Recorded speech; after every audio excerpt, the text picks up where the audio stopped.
Okay, we're going to do a refresher on polynomial long division and synthetic division, and talk also about how to know whether or not there are any roots.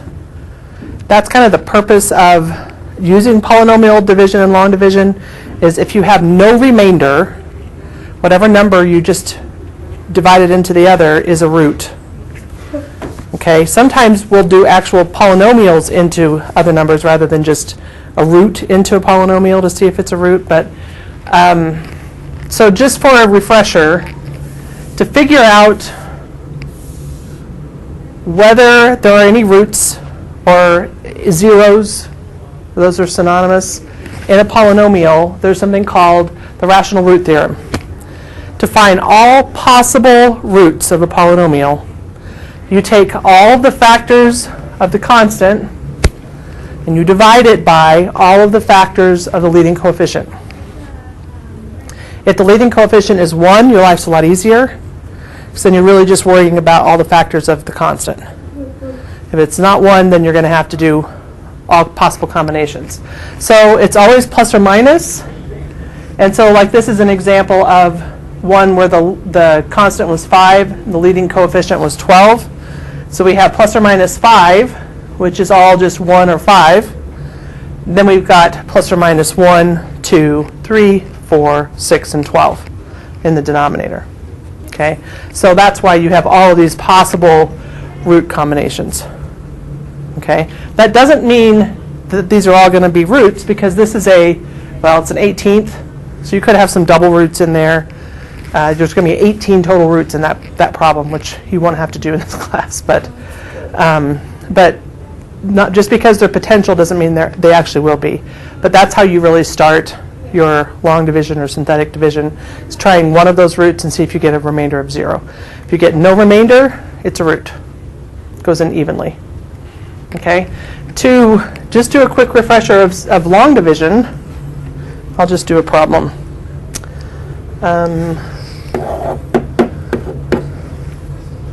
Minus x cubed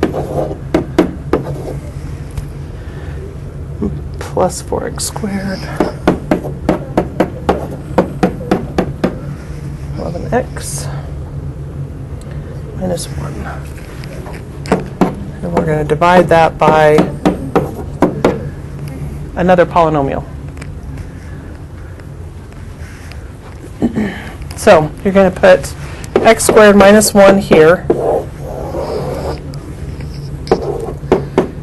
Remember, if there's a degree, an exponent missing, you've got to put a 0. A placeholder, if you will, for that exponent. In this case, they all go in descending order. I don't have any that I'm missing, so I don't have to put a placeholder, but just remember you have to do that. What you're going to do is just work with the first term of this polynomial and ask yourself how many times it goes into this. 2x squared. And I'm going to go ahead and just write it over my 2x squared term. Then I'm going to just multiply 2x squared times the whole thing. So 2x squared times x squared is 2x to the 4th. 2x squared times negative 1 is negative 2x squared. And we need to line up exponents where they are.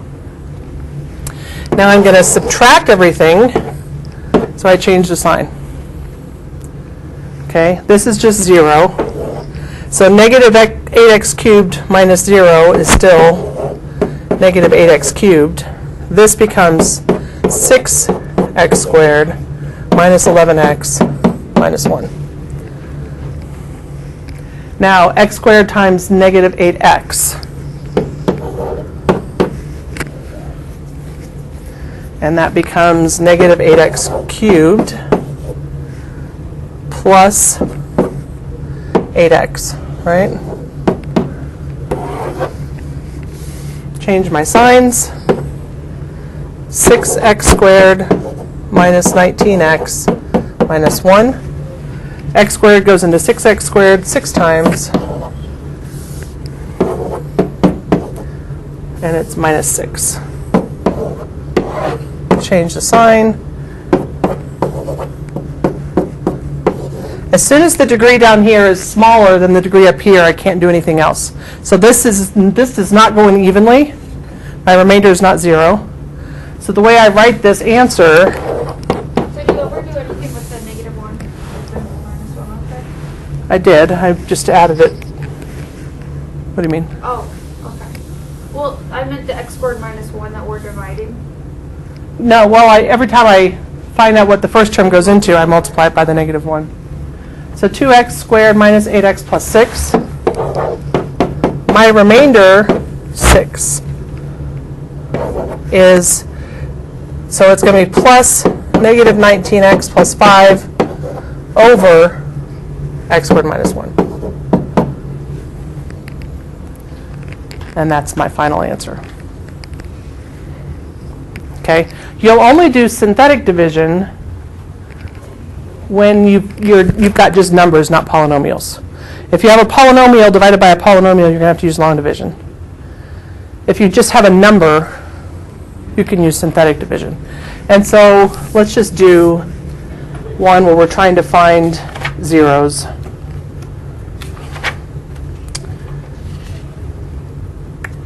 Okay. 12x cubed plus 76x squared.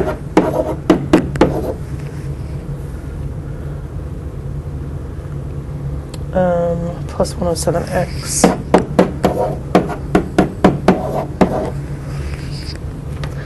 Okay, I'm not going to give you a 0 to start with. So the first thing we have to do is identify potential zeros. So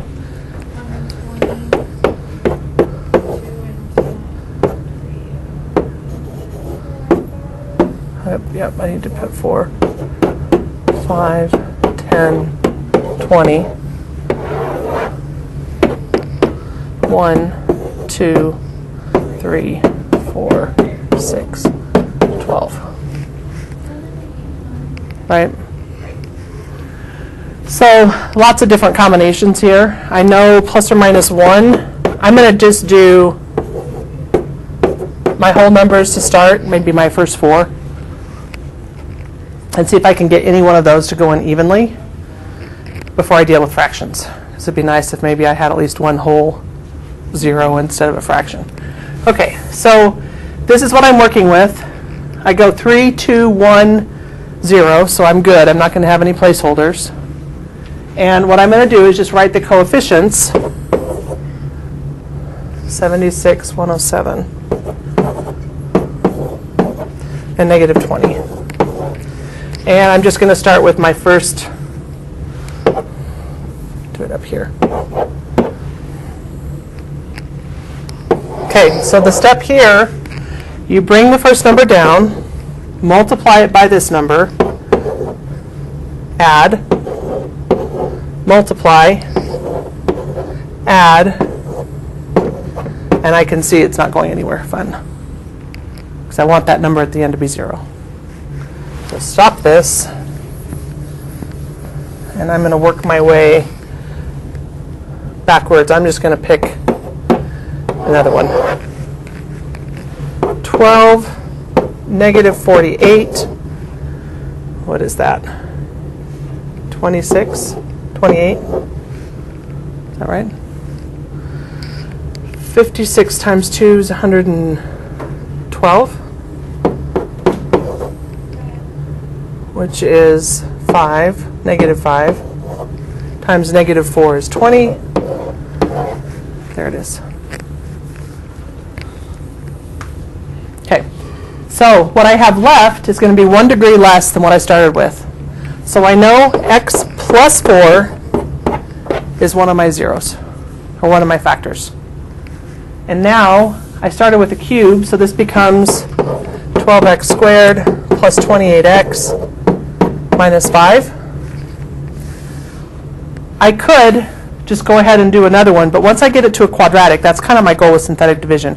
If I start with a 5th degree, I'm going to do it 3 times until I find 3 zeros and end up with a quadratic. Because once I've got it in quadratic form, I know I can either factor or use the quadratic formula and solve from here. Right? So if I were to do bottoms up here,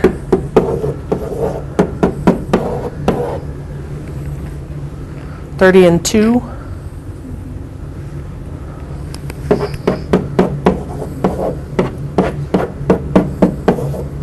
And I divide it by 12. Simplify.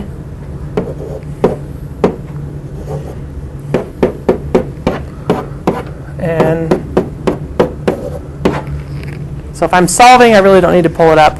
Now I just know my zeros are -4, -5/2, and +1/6. And those were all possible in here. Luckily, I found one that was whole, and I didn't have to use synthetic on the other two fractions. But by doing it one time, I was able to solve and find all zeros for this function, which is the purpose of synthetic division, see whether or not it's a zero. And if I wanted to graph this, what direction, what's the end direction of this? Up right, down left. Yeah. Okay. And I know -4, -5/2, 1/6.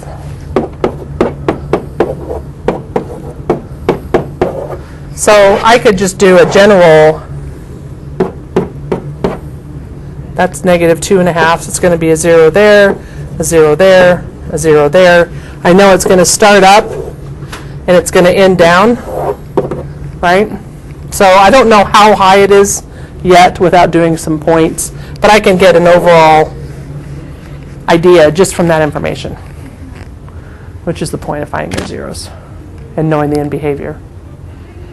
Wait, so how do you know whether the zeros are negative or positive? Like when you first, Well, because like right this is here? a 0 that I tried, -4. So when I put it as a factored form, it's going to be x plus 4. And then here, I'm just setting it equal to 0.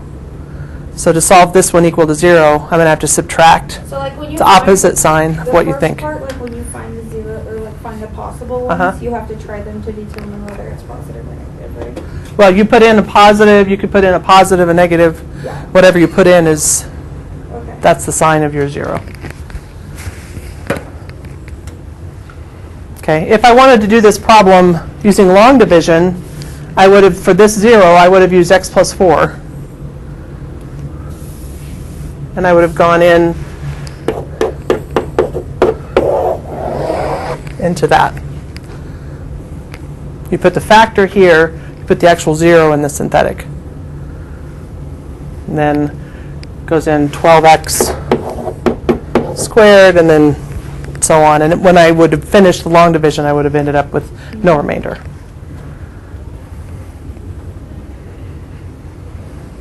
Okay.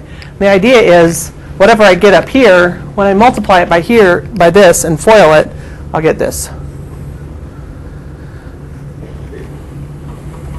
Okay, so hopefully this is a review, not the first time you've seen this, but once we start getting more into rational functions and graphing rational functions, understanding what the graph of the polynomial looks like and the zeros will be helpful.